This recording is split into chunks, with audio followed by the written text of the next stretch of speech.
Hi guys, it's Tara Reid. You're watching Joe and Marie all day, all night. YouTube family. Let's go!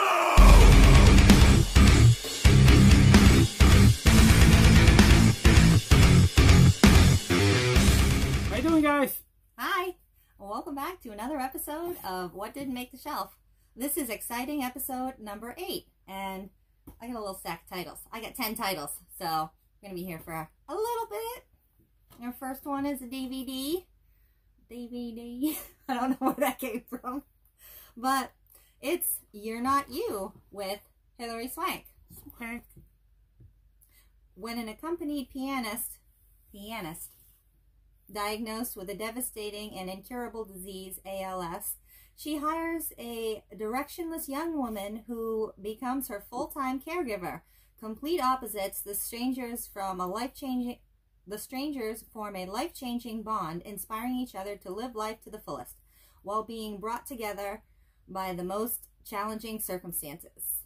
So she suddenly becomes ill and can't play the piano anymore, and she has a regular, licensed, really good live-in home nurse, and she wants to change, and she's like, go off and go to school. I can hire somebody else. And this next girl is basically a girl. She's fresh out of college. She has no knowledge of how to take care of a woman with this disability, and has to give her vitamins, has to, help her in the bathroom area, and everything is completely new. So that relationship is fun, and all the stuff that happens, and her relationship with her husband, because of her illness, she's basically immobile. She can't do anything for herself. She has very limited mobility, but it's really interesting. But it was just a regular movie. It has some special features. It has a theatrical trailer. That's a lot of special features right there. That's it. And I gave it a big old number 2. Yeah. I didn't watch this one. I saw it at Dollar Tree. It intrigued me because it had Hilary Swank and Josh Duhamel in it. And I liked Josh Duhamel in Win a Date with Tad Hamilton. I never watched him on Las Vegas. And fun fact about him, he is married to Fergie from Black Eyed Peas. But Marie decided she was going to watch it, and then when she told me about it, I was like, I really don't want to watch it. I was like, you can pass on it. So I just stayed away from it. But the title had me intrigued, so I wanted to watch it. Yeah, but You're Not You. You're not making the shelf. Exactly. The next one, Joe and I actually watched together. Unfortunately. We thought it would be very interesting. Like, we were excited to check it out together. We heard some people talking about it. It is Dark Web Cicada 3301. A true hacker story that never happened. Thought it was very interesting. Let's see. This intense, high-speed cyber thriller is based on a series of mysterious, unsolved, real-life events. It starts as a genuine hacker, Connor, discovers Cicada 3301, an online treasure hunt that could be a recruiting tool for a secret society. Soon, Connor, an art expert, friend Avi, and secretive librarian Gwen are dashing from graffiti sites to ancient libraries to uncover real-world clues. But they must outrun aggressive NSA agents, as also hot on the trail of Cicada, who want the glory for themselves. And it has some special features. Let's see. So special we didn't check them out, but they are commentary with the director, writer, producer, Alan Richardson. Oh, Richson, sorry. Richson? Richardson. Richardson. Richson. Oh. Co-producer, production designer, Burns. That's right, Burns. Deleted scenes in a trailer gallery. Didn't even check any of it out. But this was so incredibly riveting that we actually didn't even finish it. We were actually kind of lost. We're like, are you all set with this? And he goes, Yep. Oh, we're all set with it. Okay, so yeah, pull the plug. I saw J2H do a review on this, and it sounded intriguing. So I was really interested. I almost picked it up at Walmart before I saw any reviews on it, just because it said dark web on it. I like, you know, anything hacker related or computer related. Or dark colors? No. But I decided I wanted to check it out. After I saw a review that he did, I was kind of interested in it. But when we, like she said, when we started watching it, I was really lost really fast. I didn't really get what was going on. We were at least an hour and 20 minutes in, and I was completely lost. I didn't know where anything was going. I was like, it was late, and I told Marie, you know, let's shut it off, go to bed. I'll try to wrap my brain around it the next day. And then the next day, I was like, I don't even want to finish this. I don't want to watch it either. I had no desire the next day to put it back in to start where we left off, not knowing what we even watched. It's so a secret society that's looking for some stuff. Maybe they found it, maybe they didn't. Yeah. I'm all set. It's got a cool slip, though, with some olive oil. I didn't care enough to put it in to find out even what the ending was going to be, if there was a twist or what even was about. I just really didn't care. So I pretty much, for what I watched, I give it a big fat half a star. What'd you give it? I gave it I didn't finish. Yeah. So Dark web. If you actually saw it, leave a comment down below. Yeah. Next one is... Right. Oh, this next one, you can actually just take it off the stack, because Joe watched it. I gave it the all-day pass. Yeah. This is Trespassers. This movie was 2019. No, sorry, 2018. This was something I found at Dollar Tree, and this was an IFC Scream Factory collab. And usually with the IFC Scream Factories, I usually pick them up because I'm always intrigued about watching them. I was looking at the pictures on the back. Oh. Look at those. Yeah. Creepy. Don't exactly look like winners. But it sounded intriguing. Like I said, I wanted to pick it up just because it's IFC Scream Factory. But it's pretty much about two couples that are having issues in their relationships, and they decided to rent a cabin. As right there, that should tell you that's not going to work out well. But they rent a house somewhere, and they decided to go there to get away from everything, try to work on each other's relationships and hang out with their friends, and just a bunch of sex and drugs and all that good stuff. And does somebody trespass? Yeah, somebody trespasses that. They get a little old knock at the door, and who's at the door? Farazula Balk from The Craft.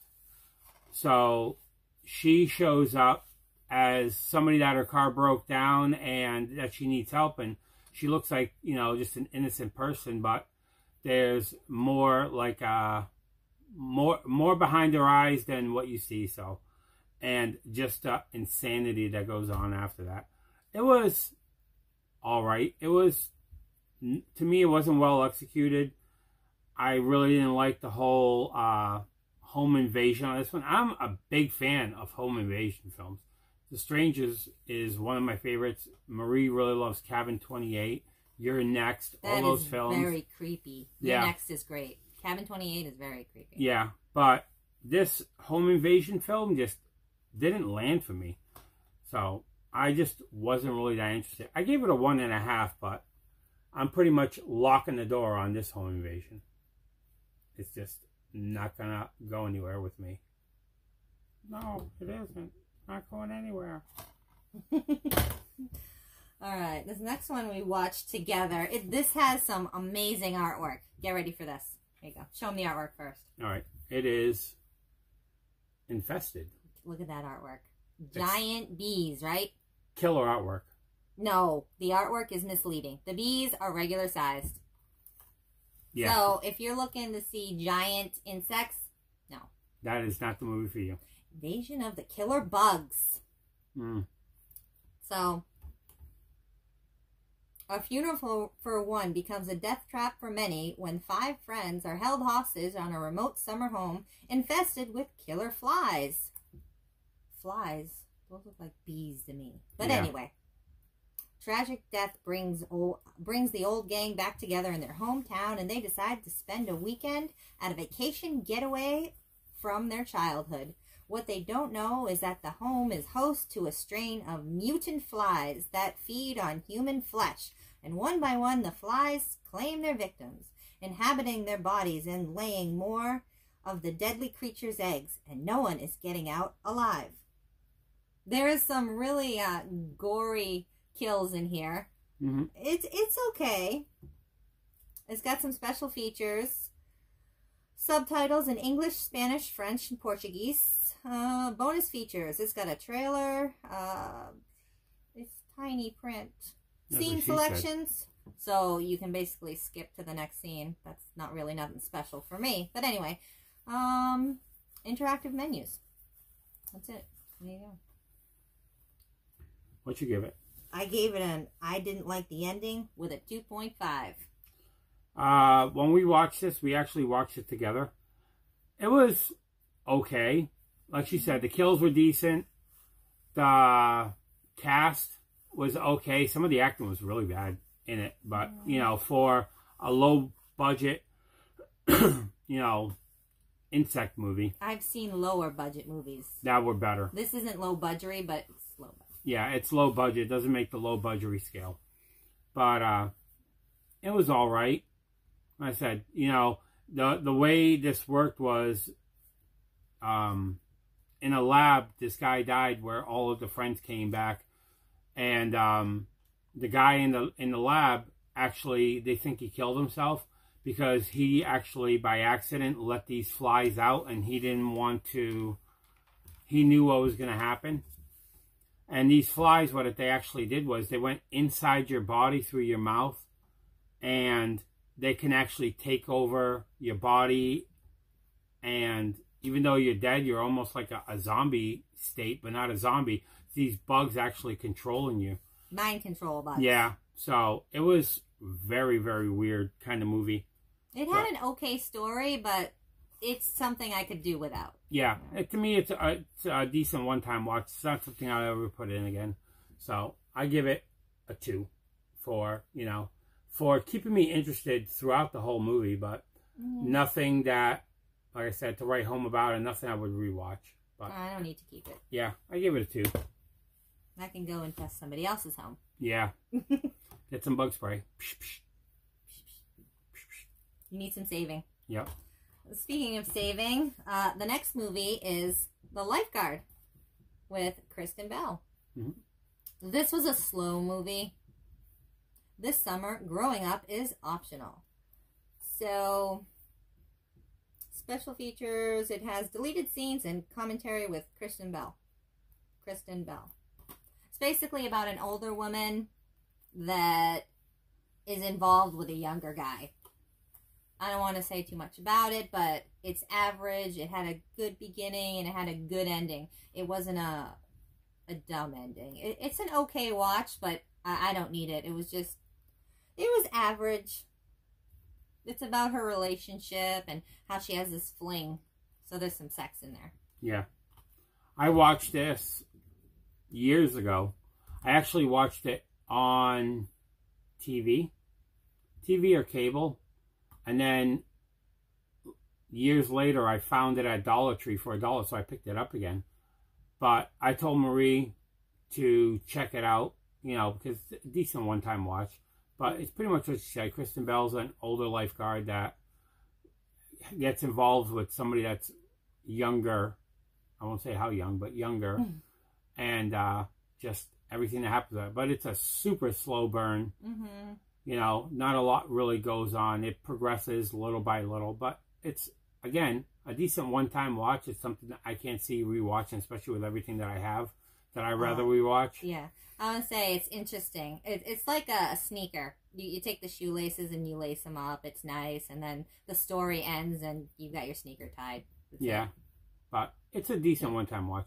I give this 2.5. What'd you give it? I gave it a big old deuce. I give it a 2. But it was, peace out. Yeah, it was a decent watch. Grab your floaties if you want to check this one out. But keep swimming. Yep. Just keep swimming. Next one.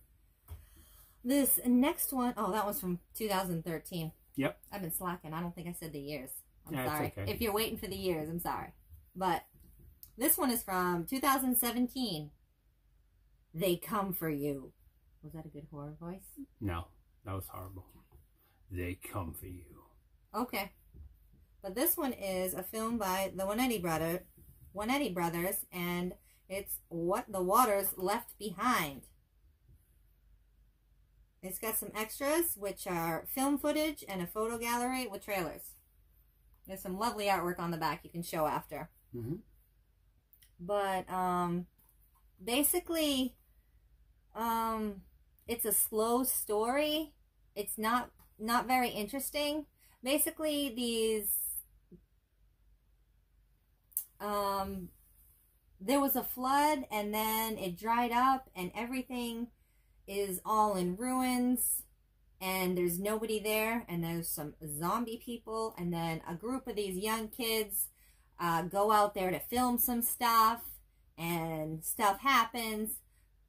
Somehow, their gas line in their car is, broken. It was obviously cut. Hello. So they're left stranded with no gas, and somebody sees them and comes and helps them, and these people attack them, and towards the end, there's some torture porn for those of you that are interested.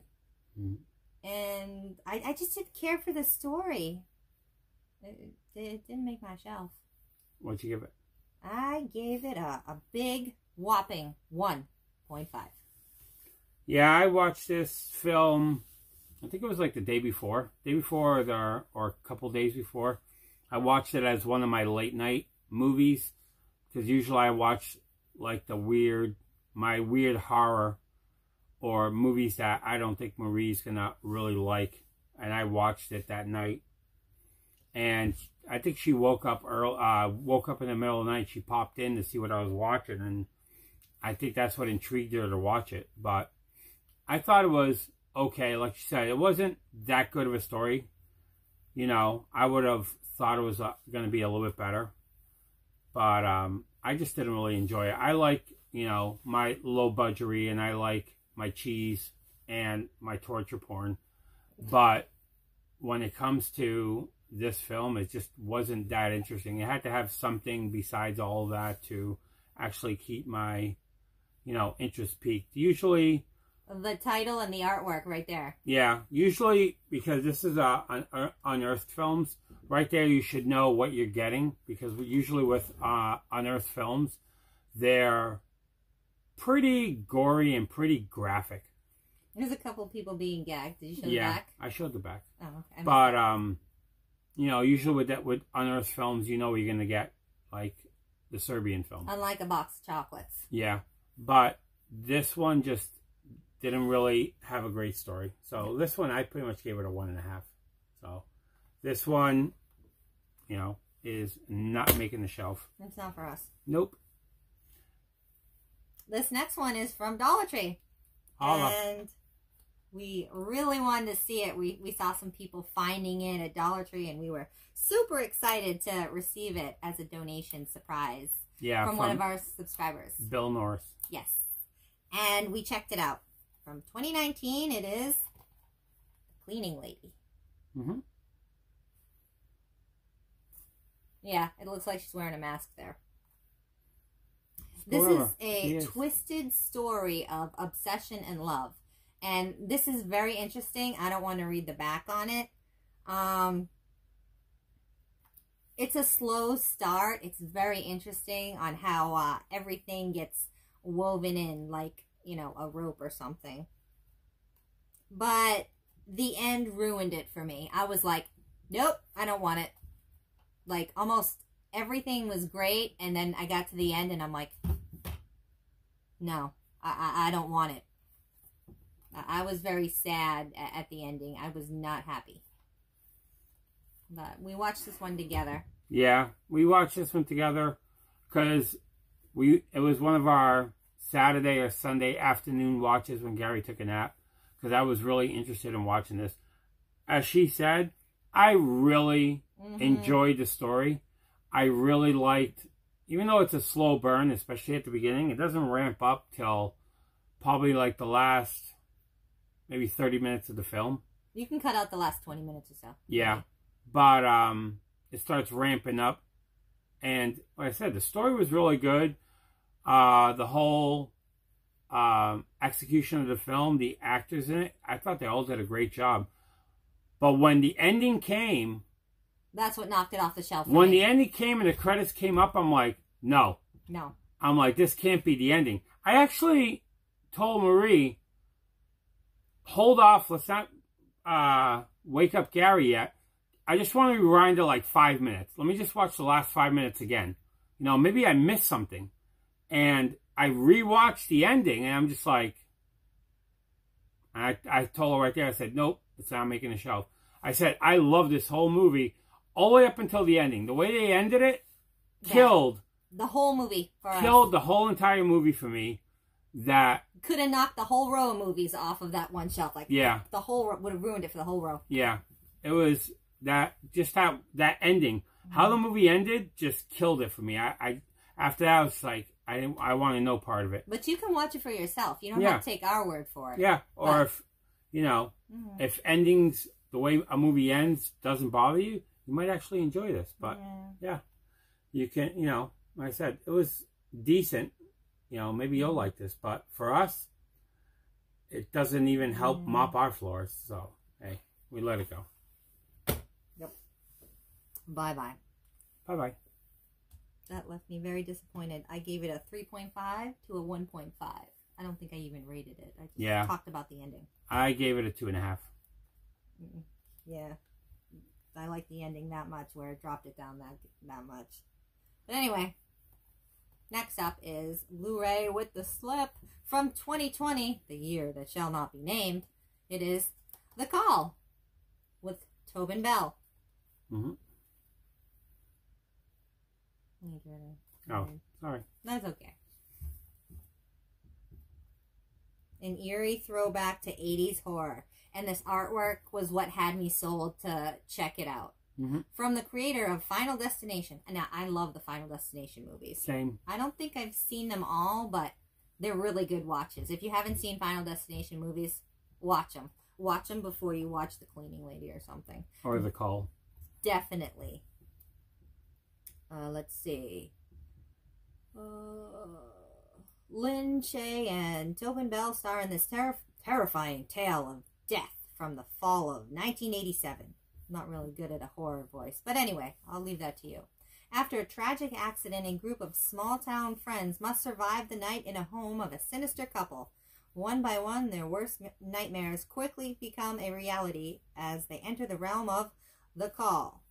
So basically, these friends are in this home. I'm not going to say anything about the couple, but they're in this home and they have to answer a call. And the whole movie is about the call and what happens. And 4 friends need to be on the phone call for 60 seconds to stay alive. So there's each separate phone calls taking a turn for 60 seconds. So there's deleted scenes, and Edith needs medication, and high school is cool. And the featurette, answering the call. What was it? Yeah, I watched this with Marie. I said it was intriguing. I was interested in this movie when it first came out. And like she said, it pretty much has a lady that these 4 kids, well, 3 of them, terrorized her for years. Terror? Terror. But terrorized her for years, saying that one of the kids' sisters was killed or missing, and they blamed it on her. So they constantly terrorized her by breaking her windows and this and that at her house. And after that, something happens, and like I said, the pretty much the steamroll just starts going with, you know, like she said, they have to each take turns. That Tobin Bell sets it up that they each got to take turns, spend 60 seconds on a phone call with this person. With a person, and once that happens, you know, if you make it, you get to leave, And didn't they get money? I don't yeah, know. they all got money if they would do it. And if they didn't do the phone call, he would pretty much tell the cops how they terrorized his wife, and they will go to jail for, you know, doing it. So they're like, oh, it's 60 seconds. You know, how bad can it be? It's a phone call. Just listen. But the movie was interesting, but not worthy. Yeah, it was an interesting film. It's a good one-time watch. But for me, again, it's something I wouldn't rewatch with everything that I have. I thought it was good. I thought it was a good premise. It had some good scares in it, but all around, I can't see myself rewatching it. I'm not big. I'm big into religious supernatural horror, but regular supernatural horror, I'm not the biggest fan of it. There has to be something to grab me for you know, to excite me. This is like I said, spoiler, it's a supernatural horror movie, but I gave it a 1.5. I didn't really care for it at all. Yeah, I give it a 2. It was decent, but it's not, like I said, not nothing that's going to stay on my shelf. I didn't like it at all. Like, when that call came in, I should have pulled the plug and disconnected it. Yeah, but hey, didn't happen. But yeah, the call. With the slip. All right, these next ones are really, really good gems. So much of gems that I actually got to watch them with our son. He's 4 now. And the first one is something that you're going to be invited to. You may or may not love it, but I'm intrigued on these movies. You're invited to Mary-Kate and Ashley's ballet party. And this is approximately 30 minutes. Now, this one is a musical party series. This one has an S-load of music in it. I mean, every minute it jumps into another song. But there is scenery of them walking through the park. There's an end scene of an actual ballet scene. And my little boy, 4-year-old, actually had his arms out and started dancing. And it was pretty cute. But honestly, I don't think I need this. But it's definitely enjoyable for your little ones to watch. And I liked Mary-Kate and Ashley as a kid. And I was interested. And I'm like, hey, why not? But I don't want to be invited to this party again. And the quality on this, it's like 1986 VHS quality, by the way. Yeah. It was nice to see G dance. And if that one wasn't enough, we have another one. Get ready, because you're going to be invited to Mary-Kate and Ashley's a camp out party. This is also 30 minutes long, and it is a musical party series. This one has less music than the ballet party one. Yeah, yawning. I went into the kitchen to get something to drink and was not sad that I missed any part of this. And there are many other lovely parties that you can be invited to, like the Case of the Shark. I mean, I like sharks, but no. I don't need to be invited to a sleepover or the Case of the Christmas Caper, and I like Christmas movies, but it's basically a camp out story of them in a tent and out in the woods, and Mary-Kate and Ashley are on the dock fishing, and one of them reels in a boot, and our little one thought it was funny, and he goes, "Boot, stinky," and he started laughing. So I liked it for what it was, but I can't really stand them. Again, with the lovely 1986-ish VHS quality. You can fall asleep if you want, but if you're looking for something more musical and you have a little girl and you don't mind the quality, she's probably going to love that, because these girls are dancing all the time. If your daughter is into dance, or and maybe your son is a dancer too. Why not? But I didn't rate these, but kids would probably give these 2 thumbs up. They're not going to make my shelf. Nope. I was happy to check them out, though. And that is everything for the month of August that didn't make the shelf. Yeah, 10 titles. Yeah. Here. Some DVDs, some Blu-rays, and some VHS. I actually went DVD, Blu-ray, DVD, Blu-ray, DVD, Blu-ray, DVD, Blu-ray, and some wow, look at that. Sorry if all the Blu-rays aren't together, but anyway. There's everything.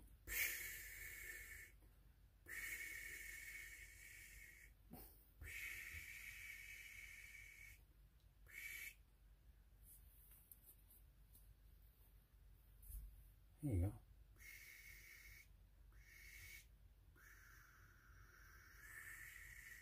I'm surprised the elevator didn't break. I know. Because that's a crap ton of crap. But, yeah, that's the 10 titles that Marie watched. Like I said, I watched one of them all by myself. And, you know, all those are not going to make the shelf. So if anybody's interested in any of those, in the description down below is my Instagram as well as Marie's Instagram. You know, hit one of us up and we'll give you a good deal. Like I said, anybody who watches our videos and is a subscriber of ours, you know, we always try to give a better deal to, you know, than putting it online up for sale. And if you made it to the end of the video, thank you. Yeah, we appreciate it. Yeah. These aren't really easy watches sometimes. But anyway. Yeah. But like I said, if anybody's interested, in the description down below is my stuff. So if you like this video, hit the like button. If you didn't like it, hey, videos before and after. If you want to subscribe to us, hit the subscription button, hit the notification bell. We'll have more videos for you. If you want to leave a comment down below about any of these movies, start typing, however you do it. Maybe you have the whole collection of Mary-Kate and Ashley. Yeah, you know, let us know what you think of any of these movies. Have you seen them? What do you think of them? You know, maybe you see something different that we didn't see. Maybe the Clean Lady, the ending, you loved it. You know, always curious what you guys think. But until next time, guys. Bye. Bye. Didn't make the show. Not at all. None of them. Nope.